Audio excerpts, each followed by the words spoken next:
Are mui a te take e whakapono e tai au ki te whakaora a lātou. Ingari haere mai rā ka karaki au. E tai me mau ki te awa e mui ana koe nā mea e tika ana kia mau ki te awa nei ne. E rua ngā wai ki roto a tātou te iwi. Ko te wai kino, ko te wai pai. Ko te wai e mau te kino ne. Ka tahi ti, ka arua ti, ka hara mai ngā pati tōtia. Te understand? Nā te wai e haka maa te tinana, te wai rua. Ka noho e kiwi kiwi, he ho, he wai, he taki taki no ki no pā.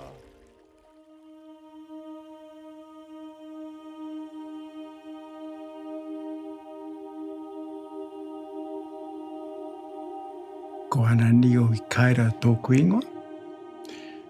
No te hika tua, te hika tū te apu, te hika tū te iwi, no whiri naki au. Tō mātou mama e tōhunga ne. Tēnei puka puka, nā taku whaia. Tēnei puka puka e puka puka tawhitoa, nā tana krani pāpa. Nā tana krani pāpa i tukuna tēnei puka puka ki tana pāpa. Tana krani pāpa he tōhunga ne, ia. Ka tuhi toku whaia o mātou ingoa, ta rā whānau.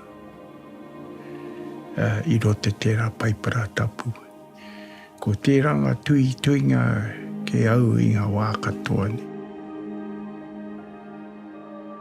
Ka mate taku whae, ka tukuna tana mana ki au i rote tō i pere. Ka mea tu ki au. Me mau taku paipara kei te kāinga. Tia ki tēnā paipara tapu.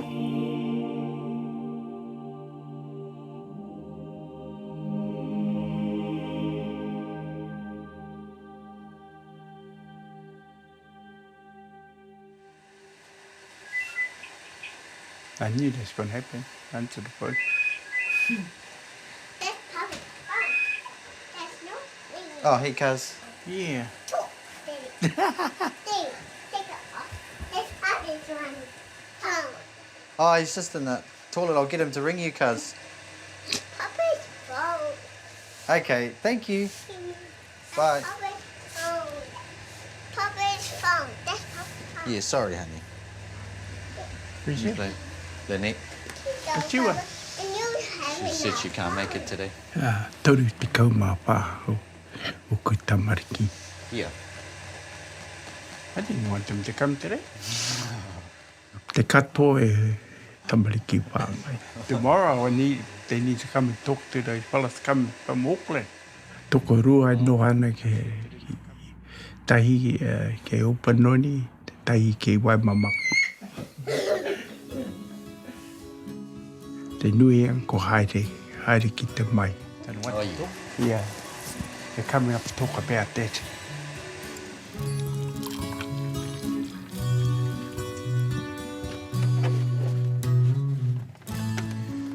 Tomorrow we're going to do that blessing, son. 6 o'clock. Up morning? Yeah, Oh, yes. oh you know. Somewhere where I can Stand. Yes, stand. Oh, yeah. Okay. No, that'll be all right up to you then. Yeah. Tell her to bring a towel and dress warm. Yeah, I told her to bring some dry clothes and she can have a shower after. Yeah.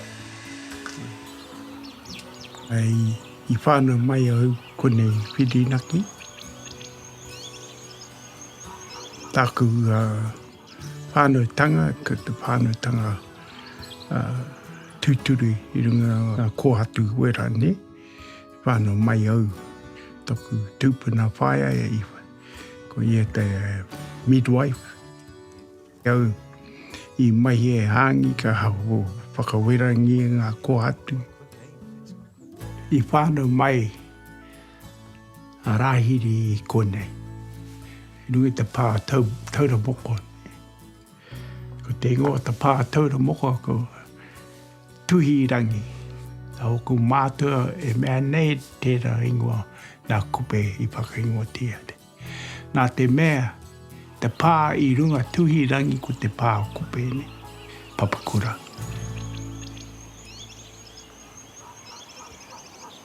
Ko te ramaro o kupe te maunga. E rama ki o rai I maramatanga o tō huarai. Ko tūwhātero o kupe te wairere. E kore te mimi e mimiti. E nei kōrero, e kōrero tuku I hoare.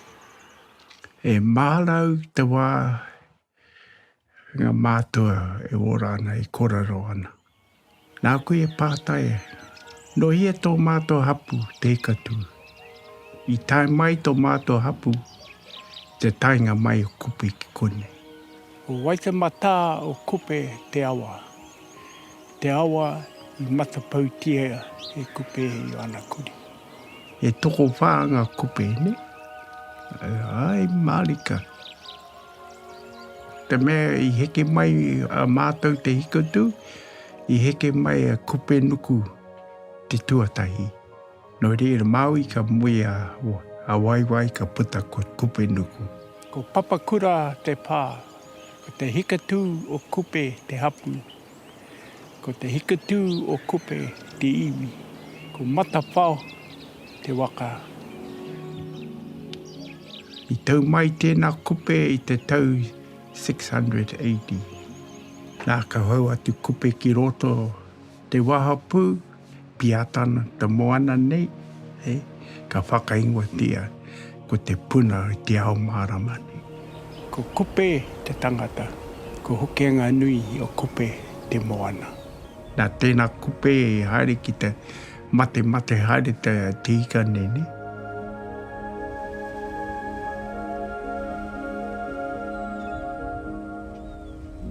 Ai te waitapu nui a kupe.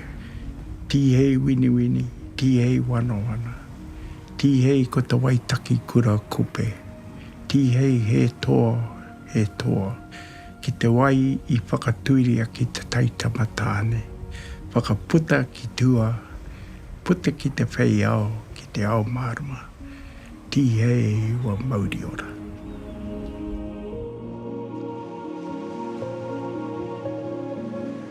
Ti tanungia te tohunga o nuku tāwhiti a papatara I kone.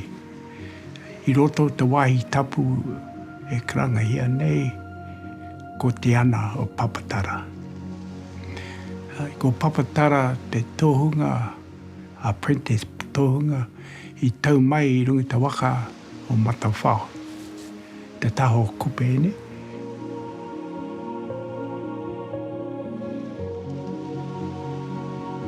Nā, ka hoki mai I runga te waka nā tuki matawhaurua. E tai tohunga kone ko rāwiri I kaira tano ingoa. I whiwhi ana tohunga tanga I runga te mona o hokianga. Nā te tai kui e tukuna ki aia. Mai te maanga ki te maanga ini. We'll just get up early and come to your place by 6 o'clock. Yeah. Oh, awesome. Okay, Te Pai? And we need to have a cup of tea after that because that's whakanoing. You understand that, eh? Yeah. Yeah, all good. So tell her to bring some dry clothes so she can have a cup of tea and a breakfast with us. Thank you, Uncle. Here's all the crew listening, look. Oh, hi. I did not tell her to put her makeup on. She had mascara all down her face. Now tell her to be natural. All good. Appreciate it. Thank you, Uncle. Bye-bye. Okay, see ya. There you are. Who was that? My niece. How ngā whakarite ngā moa? She's going to come here 6 o'clock in the morning And we're going to go from here up to the river. Okay, son, can you do it before you go? Something here. Are you going today or tomorrow? Tomorrow. She's a bit frightened to get in the water by herself. I said, oh, Charles will be here too. He always helps me because he knows when. She goes, am I going to go right under the water? Yes, you are. That's my mama.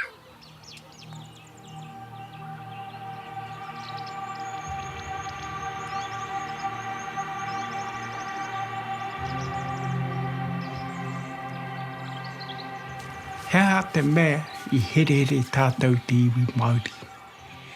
Mai te rangi ki te whenua me ōna taonga katoa. Māku e ki atu he whakapapa. I tell you it's whakapapa. Nā te mea, nā mea katoa he whakapapa. Kei au te nuinga o ngā whakapapa o ngā hapu o hokianga. Nā tōku nei māma I whakakahau ki te rapu me te mahi whakapapa nau reira. Ko ia, tōku nei kai ako. Tino mataku au, ne? Toru te kau mā pāo ku tamariki, tamariki whāngai, ne? Nā kua mea te, hea ta whakapapo tō hoa, hia na koe ki te moi, ne? Nā ka tuku nā te whakapapa, nā kua mea e tahi ka hore. Wene tamariki tupu pipi ana, ne? Ko kou mātua rātu katoa I aia nei. Te ratake tino mataku ane kei haere ki te ao ka kite atu te tahi whanonga tāne, wahine rāne ātau, ka moi, ka kukia mai ka kite atu au e tuakana teina rāua.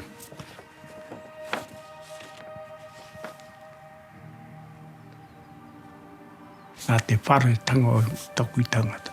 Ki ai au e whānau pipi, ne? Ka mea atu tōku māma ki au te wā tamariki an, te kau tōku tau, tino wharau.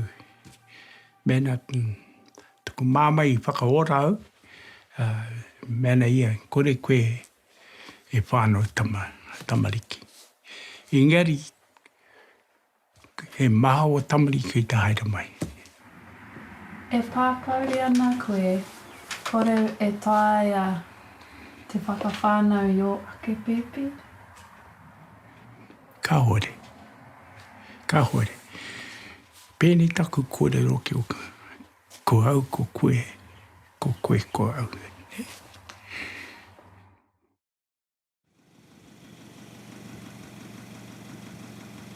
I told her to take it to the river down there and do it, but this is a special trip up here.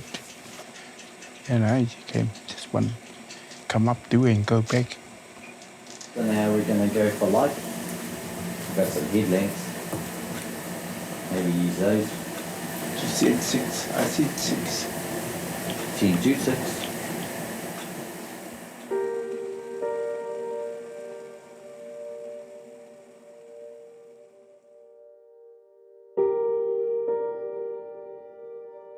Ka mauiwi tauku māma, ka haere ki te hoi pere. I reira ka kite atu ko mautaku whaia I te mate puku ni.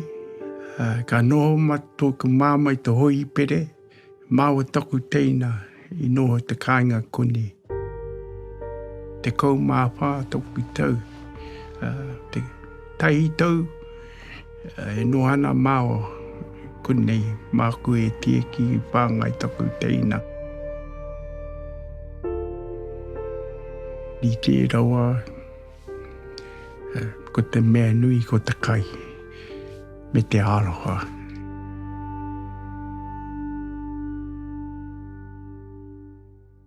E tangi ana au, muau anō. Tai maha wera, nā te mea ki ai au I tino moia me pēhe te mahi kai. Haka wera kai mo maua.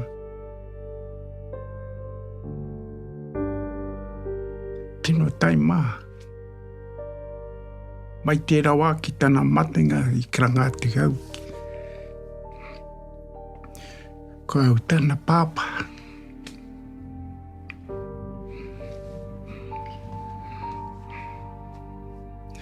Ai krangati. Ai ako kau matua.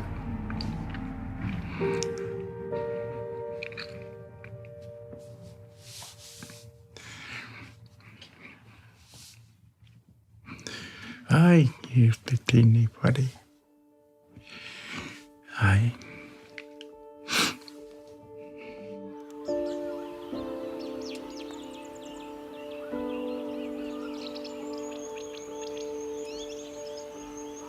Nā I para au, I para taku toa rani. Ai. Ki te ngarata I tērā wā, ko mau te tahi wanga wainga nui tōku tuara, ko mau te mate puku.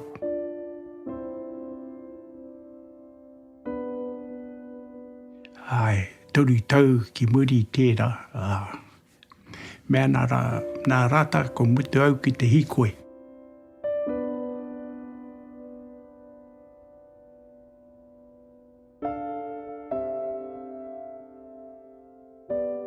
Kore tai au ki te mahi no reira ai. Tai maha. Nā te mea maha oku tamariki tērā wā.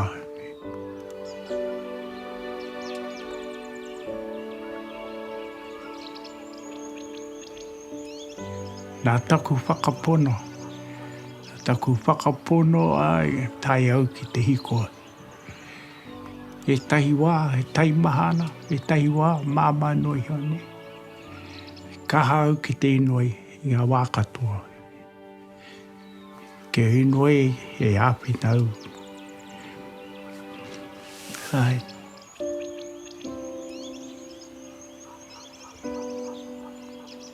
Taku māma no e wai ene no nāpui me Ngāti Kahu. No te wāhi noi e kranga nei ko matangi rau.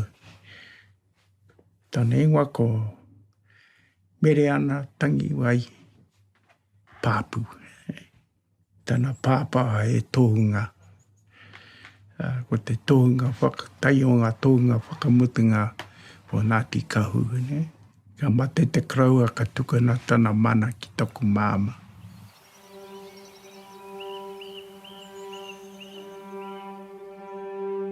Taku māma I kranga atu ki au te wā e mate ana ni.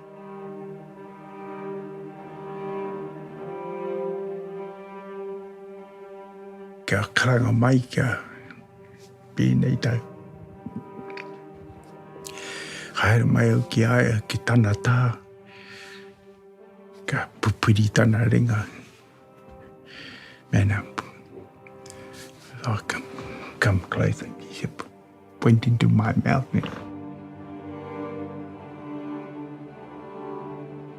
Then I thought, oh, do you want me to kiss her? Ki here. No, pēnei. No, pakapora. It's going like that. Open my mouth. Pakaporenga tō manga. So, pakaporenga o kumut. Ka ki aia. Pēnā tana. She opened her mouth. To mine, we both open. Ai, e tima te traina ki te tuha. Oho marika au e nāke mena. No, she's trying to make me swallow it. I swallowed it.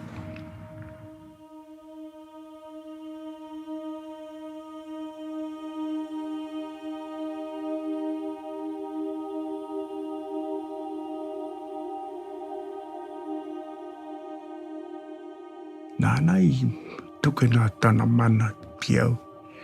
I ari I tērā wā ki ai au I mau.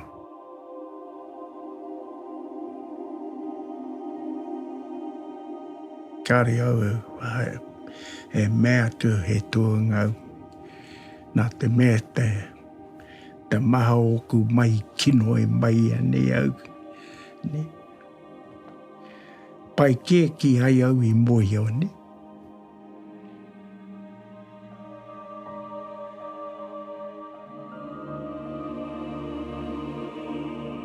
Nā te mea e tai wā te nui ingoa tangata e whakapono e atu au. Na? He atu a koe? Ai, nā, halau te atu.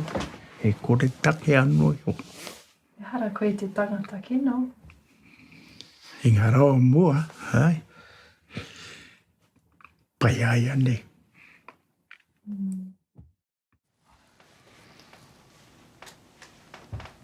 And then we're going to make, while I'm doing the prayers, you have to go under the water. Charles will tell you when to go under. You have to go under, we'll put you under 3 times. Right? You go down, come back up, and then I'll carry on doing the prayers. I do the Christian and the old ones, you know. Te wā I mautaku whae tana mana. E wahi ne kā ki te haere ki ngā karakia ne, I ngā wākato, I a rātapu, I a raputu. E haere ia ki ngā karakia. Ka tukuna tana pāpā, tana mana ki aia, ka mutu taku whae ki te haere ki ngā karakia ne.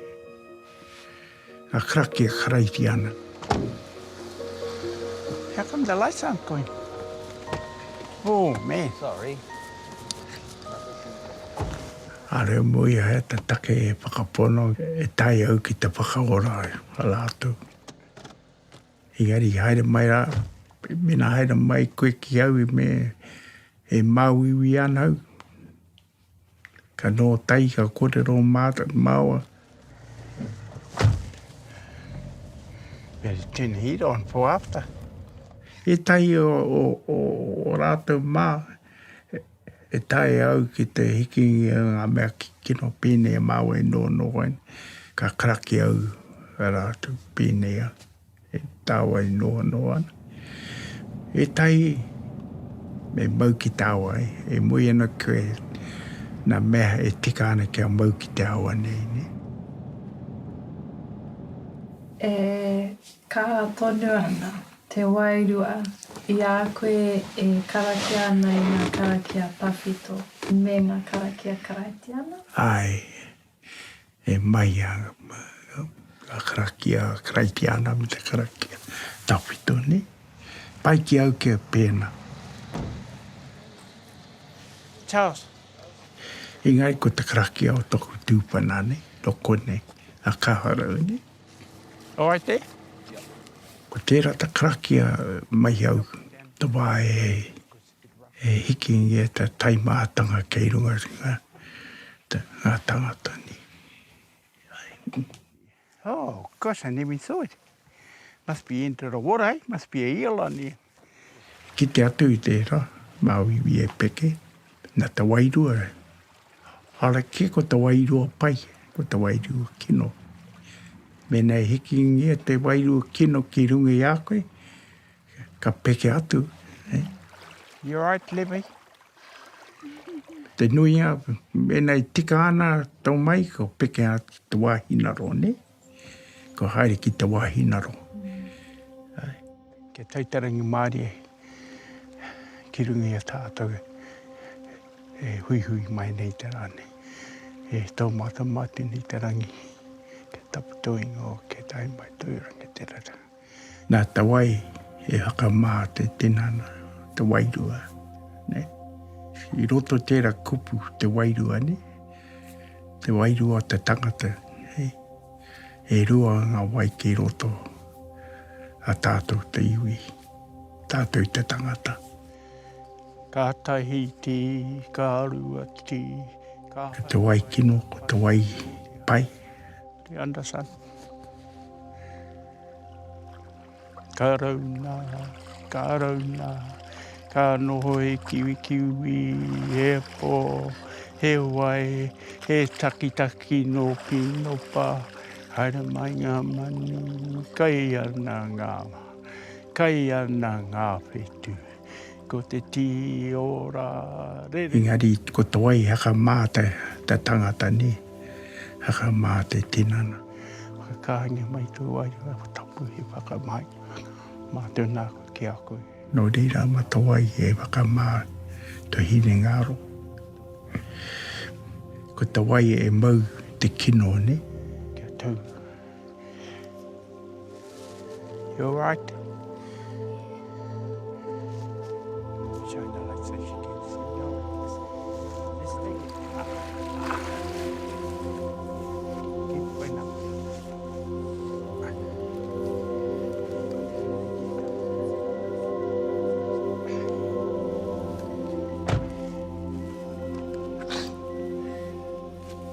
E pēhea te tangata, e te aki iaia no a wairua nei. Iaia i koe ana te mata o te whenua, e pēhea tātou e te aki ia tātou anu. Tai anō oranga ko te karaiti. Ka haki te karakia.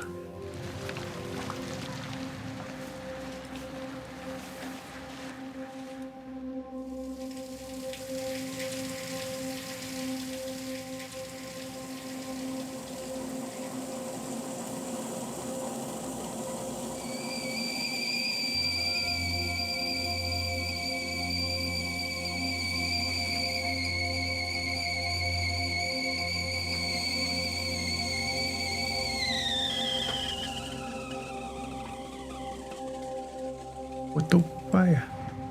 Tērā wā, nāna I mea tu ki au. E toru ngā kohatu kei runga ngā tangata katoa. Toru ngā toru ngā kohatu.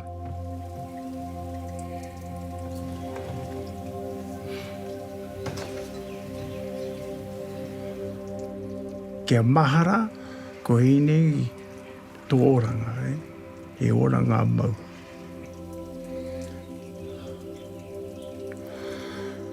Whakaiti I ngā wā katoa.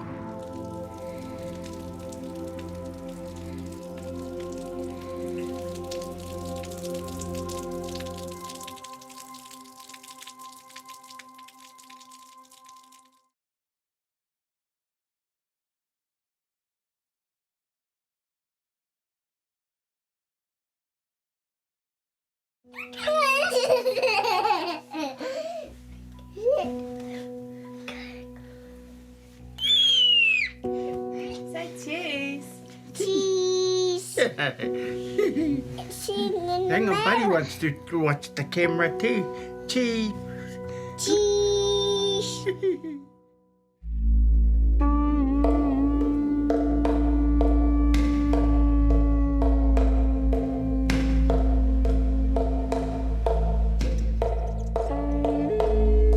Piko o te māhuri, ko ia te tupu o te rākau. He rito tangata, he mauri oro, he mauri reo, he mauri ora. He reo mauri ora, anō nei te kē, ko tā uraurau, ko tāku raurau ka ora ai te iwi. Kei roto I ngā mahi puoro, ki te kore nei tātou e mahi tahi, ka mate pere I te moa, ka ngaro.